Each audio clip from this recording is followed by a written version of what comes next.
Good morning everyone. Students, हमने अपने last lecture में केमिस्ट्री का फर्स्ट यूनिट स्टार्ट किया था, that is periodic table, periodic properties and variation of properties. Okay, तो हमने अपने फर्स्ट लेक्चर में डोबर्नियर के पीरियोडिक लॉ को, न्यूलैंड के पीरियोडिक लॉ को और मॉडर्न पीरियोडिक लॉ को स्टडी किया था, और साथ ही में हमने ग्रुप्स एंड पीरियड का डिस्कशन किया था, जिसमें हमने पीरियोडिसिटी को डिस्कस किया था और वैलेंसी को डिस्कस किया था। ठीक है, आज के इस लेक्चर में हम डिस्कस करेंगे पीरियोडिक प्रॉपर्टीज ऑफ एटम। ठीक है, तो आज जो हम पीरियोडिक प्रॉपर्टीज ऑफ एटम को डिस्कस करेंगे वो है हमारे पास atomic radii, ionization energy, electron affinity and electron activity. ठीक है, जो एटॉमिक रेडियाई वाली प्रॉपर्टी है बेटा, इसको हम एटॉमिक साइज के टर्म में भी स्टडी कर सकते हैं। ठीक है, और आयनाइजेशन एनर्जी को आयनाइजेशन पोटेंशियल की रूप में भी स्टडी कर सकते हैं। ओके, सो फर्स्ट हम स्टार्ट करेंगे एटॉमिक रेडियाई के साथ कि एटॉमिक रेडियाई की जो हमारी पीरियोडिक प्रॉपर्टी है वो डाउन द ग्रुप और अलोंग ए पीरियड कैसे बिहेव करती है। ठीक है, तो उसके लिए हम स्टडी करेंगे सबसे पहले कि एटॉमिक रेडियाई होता क्या है। स्टूडेंट्स, जो एटॉमिक रेडियस होता है वो उसको हम डिफाइन कैसे करते हैं, half of the distance between two adjacent nuclei of two similar atom in touch with each other. ठीक है, तो एटॉमिक रेडियस क्या होता है कि जैसे हमारे पास दो एटम्स हैं, उनके हाफ, दोनों के हाफ से जो हमारे पास डिस्टेंस होता है उन्हें उसे हम क्या बोलते हैं, एटॉमिक रेडियस बोलते हैं। ओके, पर हमारी मॉडर्न रिसर्च क्या बोलती है, हमारी मॉडर्न रिसर्च ये कहती है कि जो एटम्स है उनके कोई पर्टिकुलर बाउंड्री नहीं होती। ठीक है, so it is impossible to determine the exact radius of an atom. ठीक है, सो रिमेंबर दैट जो एटम्स होते हैं उनका कोई बाउंड्री नहीं होता। ये जो एटॉमिक रेडियस है ये हम एक हाइपोथेटिकल मान के चलते हैं कि ये दो एटम्स के बीच जो हाफ हम डिस्टेंस लेते हैं वो हमारा क्या है, एटॉमिक रेडियस है। ओके, तो एटॉमिक रेडियाई की यूनिट क्या है, एटॉमिक रेडियाई की यूनिट है आर्मस्ट्रॉन्ग। ठीक है, 1 आर्मस्ट्रॉन्ग किसके इक्वल होता है, 10⁻⁻8 सेंटीमीटर। जो हमारा एटॉमिक रेडियाई है वो किस पे डिपेंड करता है बेटा, वो डिपेंड करता है नंबर ऑफ शेल्स पे और न्यूक्लियर चार्ज ऑफ एटम पे। ठीक है, नंबर ऑफ शेल्स पे कैसे डिपेंड करेगा, देखो जितना नंबर ऑफ शेल इंक्रीज होता जाएगा उतना ही साइज ऑफ एटम क्या होगा, इंक्रीज होगा। ठीक है, तो साइज ऑफ एटम इंक्रीज होने से क्या होगा कि जो हमारा एटॉमिक रेडियाई होगा वो क्या हो जाएगा, इंक्रीज हो जाएगा। ठीक है, क्योंकि नंबर ऑफ शेल्स इंक्रीज होगा तो डिस्टेंस क्या होगा, बढ़ जाएगा। ठीक है, तो न्यूक्लियर नेक्स्ट है न्यूक्लियर चार्ज। तो न्यूक्लियर चार्ज क्या होता है, पॉजिटिव चार्ज जो न्यूक्लियस में होता है, it is the positive charge present in the nucleus of atom. ठीक है, ये किसके इक्वल होता है, ये नंबर ऑफ प्रोटॉन्स के इक्वल होता है, that is our atomic number. Okay, तो नेक्स्ट हम स्टडी करेंगे एटॉमिक रेडियाई इन ग्रुप्स। एटॉमिक रेडियाई ग्रुप में कैसे बिहेव करता है, देखिए जो एटॉमिक रेडियाई होता है वो इंक्रीज होता है डाउन द ग्रुप। ठीक है, क्यों इंक्रीज होता है, due to addition of new shell in each atom. ठीक है, तो हमें पता है, हमने अभी डिस्कस किया था कि एटॉमिक रेडियस दो चीजों पे डिपेंड करता है, first one is number of shell, second one is nuclear charge. ठीक है, तो डाउन द ग्रुप क्या हो रहा है कि जो हमारी नंबर ऑफ शेल्स है वो इंक्रीज हो रही है। ठीक है, तो नंबर ऑफ शेल इंक्रीज होने से हमारा एटॉमिक रेडियाई क्या है, इंक्रीज हो रहा है। ठीक है, यहाँ पे आप देख सकते हैं कि लिथियम का एटॉमिक रेडियस कितना है, 0.157 नैनोमीटर। ठीक है, तो अगर हम डाउन द ग्रुप जैसे lithium, sodium, potassium, rubidium, caesium की तरफ मूव कर रहे हैं, तो जो लास्ट एलिमेंट है हमारा सीजियम, उसका रेडियस कितना है हमारे पास, 0.272 नैनोमीटर। ओके, तो आप क्या देख सकते हैं कि जो हमारा एटॉमिक रेडियस है वो डाउन द ग्रुप क्या होता है, इंक्रीज होता है। ओके, नेक्स्ट हम बात करेंगे एटॉमिक रेडियाई इन पीरियड्स। ठीक है, तो एटॉमिक रेडियाई इन पीरियड्स के केस में क्या होता है कि जो जब हम पीरियड्स के लॉन्ग यानी कि लेफ्ट टू राइट हम जब मूव करते हैं तो जो हमारा एटॉमिक रेडियाइज होता है वो क्या होता है, डिक्रीज होता है। ठीक है, क्योंकि क्यों डिक्रीज होता है, क्योंकि इसमें इस केस में नंबर ऑफ शेल इंक्रीज नहीं हो रही, कि सिर्फ किसका एडिशन हो रहा है, नंबर ऑफ इलेक्ट्रॉन्स का। ठीक है, मतलब नंबर ऑफ प्रोटॉन इंक्रीज हो रहे हैं, उसके कारण से जो हमारा न्यूक्लियर चार्ज है वो क्या हो रहा है, इंक्रीज हो रहा है, और न्यूक्लियर चार्ज इंक्रीज होने के कारण जो अट्रैक्शन है वो क्या हो रही है, इंक्रीज हो रही है, ठीक है। पर नंबर ऑफ शेल हमारा इंक्रीज नहीं हो रहा है, इसी कारण से जो हमारा एटॉमिक रेडियाई है वो क्या हो रहा है, डिक्रीज हो रहा है, ठीक है। तो आप यहाँ पे देख सकते हैं जो लिथियम है, लिथियम का एटॉमिक रेडियस क्या है, सबसे ज्यादा है as pair to beryllium, boron, carbon, nitrogen, oxygen and fluorine, ठीक है। और जो फ्लोरीन है उसका एटॉमिक रेडियस क्या है, सबसे कम है। Similar as in the case of sodium, magnesium, aluminium, silicon, phosphorus, sulphur and chlorine, okay. तो इस केस में भी सेम है कि जो हमारा सोडियम है उस केस में हमारा जो एटॉमिक रेडियाई है वो क्या है, ज़्यादा है, पर वो जब हम अलोंग द पीरियड मूव कर रहे हैं लेफ्ट टू राइट तो हमारा एटॉमिक रेडियाइज क्या हो रहा है, डिक्रीज हो रहा है, ओके। नेक्स्ट हम बात करेंगे अपनी नेक्स्ट प्रॉपर्टी की, that is ionisation energy, okay. First हमने डिस्कस किया एटॉमिक रेडियाई, एटॉमिक रेडियाई को हमने डाउन द ग्रुप और अलोंग द पीरियड डिस्कस किया। अब हम डिस्कस करेंगे आयनाइजेशन एनर्जी को, ओके। तो आयनाइजेशन एनर्जी क्या होती है बेटा, आयनाइजेशन एनर्जी वो minimum energy that is required to remove an electron from a gaseous atom in its ground state, okay. वो रिक्वायरमेंट ऑफ एनर्जी, वो एनर्जी जो हमें चाहिए इलेक्ट्रॉन को रिमूव करने के लिए, किससे रिमूव करना है, एटम से रिमूव करना है इन इट्स ग्राउंड स्टेट, उसको हम क्या बोलते हैं, आयनाइजेशन एनर्जी बोलते हैं। जो आयन एनर्जी है उसके यूनिट्स है बेटा, इट इज यूनिट्स है इसके किलो पर जाउल्स पर मोल और इलेक्ट्रॉन वोल्ट पर एटम, ठीक है। That is the unit of ionisation energy. जो हमारी आयनाइजेशन एनर्जी है वो डिपेंड करती है एटॉमिक साइज और न्यूक्लियर चार्ज पे, ठीक है। देखो जितना ज़्यादा एटॉमिक साइज होगा उतना ज़्यादा क्या होगा, फोर्स क्या होगा, कम होगा, ठीक है। क्योंकि क्या होगा, एटॉमिक साइज ज़्यादा होगा तो इलेक्ट्रॉन्स क्या होंगे, जो मेन न्यूक्लियस होगा उससे दूर होंगे, ठीक है। तो दूर होने के कारण इनका जो फोर्स ऑफ अट्रैक्शन हो जाएगा वो क्या हो जाएगा, कम हो जाएगा, और इलेक्ट्रॉन रिमूव करना क्या हो जाएगा, इजी हो जाएगा, ठीक है। तो न्यूक्लियर चार्ज के केस में क्या है कि जितना ज़्यादा न्यूक्लियर चार्ज होगा उतना ज़्यादा अट्रैक्शन होगा और उतना ही डिफिकल्ट होगा हमारे लिए इलेक्ट्रॉन को रिमूव करना, और उतनी ही ज़्यादा हमें क्या चाहिए होगी, एनर्जी चाहिए होगी, ठीक है। तो हमने दो फैक्टर डिस्कस किए। फर्स्ट फैक्टर था एटॉमिक साइज। एटॉमिक साइज में क्या डिस्कस किया, जितना ज्यादा एटॉमिक साइज उतना क्या इलेक्ट्रॉन न्यूक्लियस से दूर होगा, उतनी कम अट्रैक्शन होगी, उतनी कम फोर्स लगेगी और इलेक्ट्रॉन क्या हो जाएगा, इजिली रिमूव हो जाएगा, ठीक है। और न्यूक्लियर चार्ज के केस में क्या होगा, जितना ज्यादा न्यूक्लियर चार्ज उतनी ज्यादा अट्रैक्शन होने के कारण उनकी बाइंडिंग ज्यादा होने के कारण इलेक्ट्रॉन को रिमूव करना difficult because it require great amount of force, okay. तो अब हम डिस्कस करेंगे ionisation energy in a group, ठीक है। तो जब हम ionisation energy in a group discuss करेंगे तो देखो क्या होगा कि जब डाउन ए ग्रुप हम इसकी बात करेंगे तो जो हमारा आयनाइजेशन एनर्जी है वो क्या होगा, डिक्रीज होगा, ठीक है। क्यों डिक्रीज होगा, क्योंकि हमें पता है कि जब हम डाउन ए ग्रुप मूव करते हैं तो न्यू शेल क्या हो रही है, इंक्रीज हो रही है, ठीक है।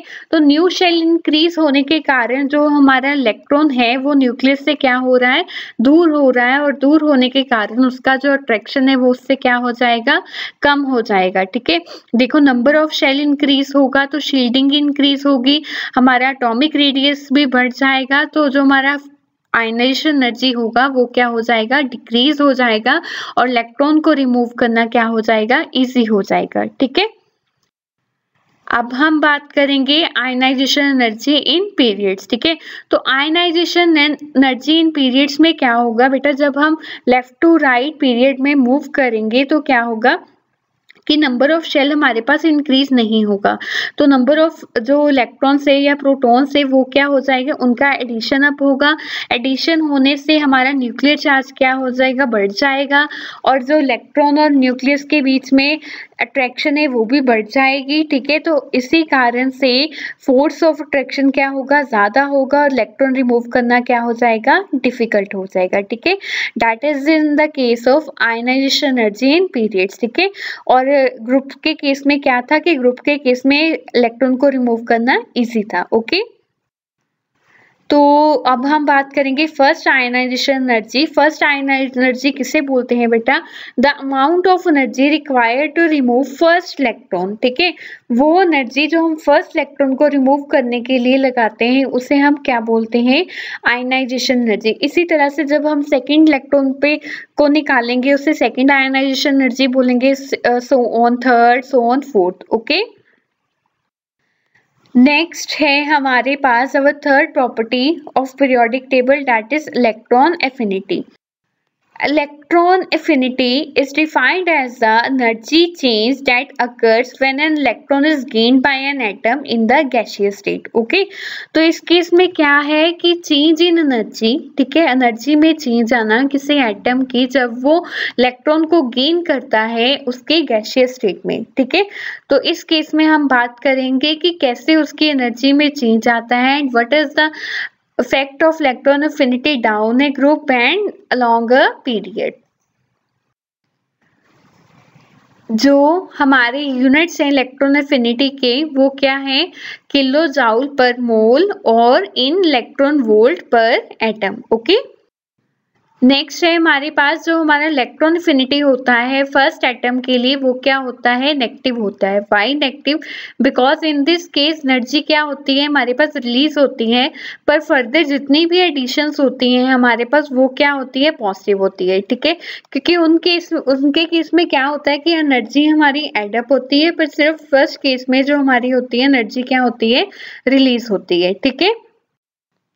नेक्स्ट हम बात करेंगे इलेक्ट्रॉन एफिनिटी ऑफ फ्लोरीन।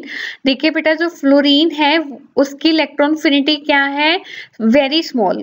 क्यों, बिकॉज उसका जो साइज है वो क्या है, एटॉमिक साइज बहुत कम है, इसी कारण से वो इलेक्ट्रॉन को इजीली एक्सेप्ट नहीं कर पाएगा। अगर इलेक्ट्रॉन को एक्सेप्ट नहीं कर पाएगा तो वो उसका इलेक्ट्रॉन एफिनिटी नहीं बढ़ेगा, ठीक है। नेक्स्ट हम बात करेंगे electron affinity in a group, okay. तो electron affinity in a group में हम क्या बात करेंगे कि जब हम डाउन द ग्रुप मूव करते हैं तो जो हमारा इलेक्ट्रॉन एफिनिटी होता है वो क्या होता है, डिक्रीज होता है, ठीक है। क्यों डिक्रीज होता है, सेम वही रीजन आएगा कि न्यू शेल इंक्रीज होने के कारण जो फोर्स ऑफ अट्रैक्शन है वो क्या हो जाएगा, डिक्रीज हो जाएगा। देखिए बेटा अगर हमारा एटॉमिक साइज क्या होगा, कम होगा, तो उतना ही ज्यादा हमारे पास क्या होगा, इलेक्ट्रॉन एफिनिटी होगा, ठीक है। क्योंकि उतनी ही ज्यादा हमारे पास क्या होगी, अट्रैक्टिव फोर्स होगी, इसी कारण से इलेक्ट्रॉन एफिनिटी क्या होगा, ज्यादा होगा। पर जब हम डाउन द ग्रुप मूव करते हैं तो हमारा न्यूक्लियर शेल क्या है, इंक्रीज हो रहा है, जिसके कारण से हमारा फोर्स ऑफ अट्रैक्शन क्या हो जाता है, डिक्रीज हो जाता है, और इसी कारण से हमारा इलेक्ट्रॉन एफिनिटी क्या हो जाएगा, कम हो जाएगा, ठीक है। और याद रखना ये जो हमारा इलेक्ट्रॉन एफिनिटी है ये दो फैक्टर्स पे डिपेंड करता है। First one is atomic size, जो मैंने आपको अभी बताया कि जितना कम एटॉमिक साइज उतना ज्यादा इलेक्ट्रॉन एफिनिटी, और जितना ज्यादा एटॉमिक साइज उतना कम इलेक्ट्रॉन एफिनिटी, ठीक है। तो सेकंड वन है जो हमारे पास वो क्या आएगा, न्यूक्लियर चार्ज, ठीक है। तो जो हमने बाकी प्रॉपर्टीज में भी डिस्कस किया था कि जितना ज्यादा न्यूक्लियर चार्ज होगा उतना ज्यादा क्या होगा, इलेक्ट्रॉन एफिनिटी होगा। बिकॉज क्या होगा, क्योंकि जितना ज्यादा न्यूक्लियर चार्ज होने से अट्रैक्शन क्या हो जाएगा, बढ़ जाएगा, ठीक है। अब हम बात करेंगे electron affinity in a period. तो electron affinity in a period क्या होता है कि इंक्रीज होती है जब हम अलोंग द पीरियड मूव करते हैं लेफ्ट टू राइट, ठीक है। क्यों इंक्रीज होती है, because successive atoms have higher nuclear charge and attract the incoming electron more towards itself, ठीक है। क्योंकि इलेक्ट्रॉन्स का एडअप होता रहता है, इलेक्ट्रॉन्स का एडअप होने से वो न्यूक्लियर के ज्यादा क्लोज जाते हैं, न्यूक्लियस के ज्यादा क्लोज होने से उनका फोर्स ऑफ अट्रैक्शन क्या होता है, ज्यादा होता है, और उनका इलेक्ट्रॉन एफिनिटी भी क्या होता है, ज्यादा होता है, ओके। नेक्स्ट एंड जो लास्ट प्रॉपर्टी है हम आज की डिस्कस करेंगे वो हम डिस्कस करेंगे इलेक्ट्रोनेगेटिविटी के बारे में। Electronegativity is defined as the relative tendency of an atom in a molecule to attract shared pair of electron to itself, ठीक है। It is बेसिकली इलेक्ट्रोनेगेटिविटी है क्या बेटा, किसी भी एटम की टेंडेंसी कि वो अपने मॉलिक्यूल्स को, मतलब जो उसके पास अपने in a molecule to attract share pair of electron to itself, ठीक है, अपने मॉलिक्यूल्स के जो शेयर पेयर हैं वो अपने साथ अपने पास अट्रैक्ट कर सकता है, ठीक है। तो जो हमारे यूनिट्स है इलेक्ट्रॉन एक्टिविटी के, इसके कोई यूनिट्स नहीं होते, इसको हम डिनोट करते हैं नंबर के साथ, ठीक है। तो जो हमारा इलेक्ट्रॉन एक्टिविटी है वो बेटा measured on several scales, ठीक है, and the most widely used scale for electron activity was devised by Linus Pauling in 1932, ठीक है। तो उसमें जो हाईएस्ट वैल्यू आया था हमारे पास इलेक्ट्रॉन एक्टिविटी का वो फ्लोरीन के लिए आया था, जो था हमारा 4, एंड जो लोएस्ट वन वैल्यू था हमारे पास वो आया था हमारे पास सीजियम का, जो था 0.7, ओके। नेक्स्ट हम जो डिस्कस करेंगे वो हम डिस्कस करेंगे electron activity in a group, that how electron activity behave in a group, ठीक है। तो जो इलेक्ट्रॉन एक्टिविटी है बेटा वो सेम दो फैक्टर्स पर डिपेंड करती है, one is atomic size and second one is nuclear charge, ठीक है।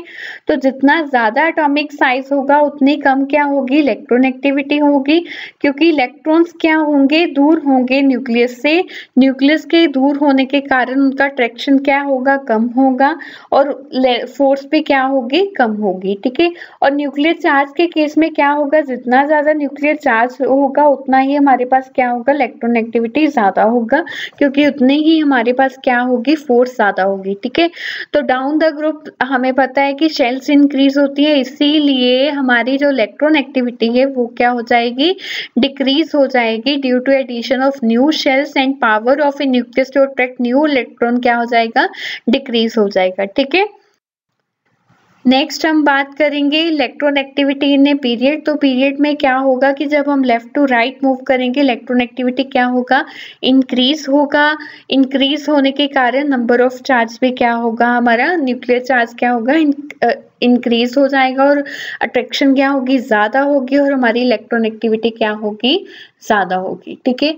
तो ये थी बेटा हमारी आज की प्रॉपर्टीज जो हमने स्टडी की पीरियोडिक टेबल में। वो हमने कौन कौन सी स्टडी की थी, एटॉमिक साइज डिस्कस किया, electron affinity, ionisation energy, electron activity, ठीक है। तो हमने ये देखा ये सारी की सारी किस पे डिपेंड करती है, एटॉमिक साइज पे और न्यूक्लियर चार्ज पे, ठीक है। तो जितना ज़्यादा एटॉमिक साइज होता है, एटॉमिक साइज कैसे बढ़ता है, नंबर ऑफ शेल इंक्रीज होने से, ठीक है। तो जितना ज़्यादा एटॉमिक साइज होगा उतनी न्यूक्लियस से इलेक्ट्रॉन का जो अट्रैक्शन है वो क्या हो जाएगा, कम हो जाएगा, और कम होने से उसको इजीली रिमूव करना, या अगर मैं बात करूं इलेक्ट्रॉन एक्टिविटी की तो उसका इलेक्ट्रॉन एक्टिविटी कम होगा, ठीक है, आयनाइजेशन एनर्जी कम होगी। तो अगर हम बात करें न्यूक्लियर चार्ज के केस में, तो उस केस में क्या होगा, जितना ज़्यादा हमारे पास न्यूक्लियर चार्ज होगा उतनी ज़्यादा अट्रैक्शन होगी, और उतनी ही ज़्यादा क्या लगेगी, फोर्स अप्लाई होगी, ठीक है। नेक्स्ट लेक्चर में बेटा हम जो डिस्कस करेंगे वो हम डिस्कस करेंगे metallic character and non metallic character of, ठीक है, एलिमेंट्स, और साथ में डिस्कस करेंगे हम एटॉमिक नंबर के बारे में एंड मास नंबर के बारे में, ओके।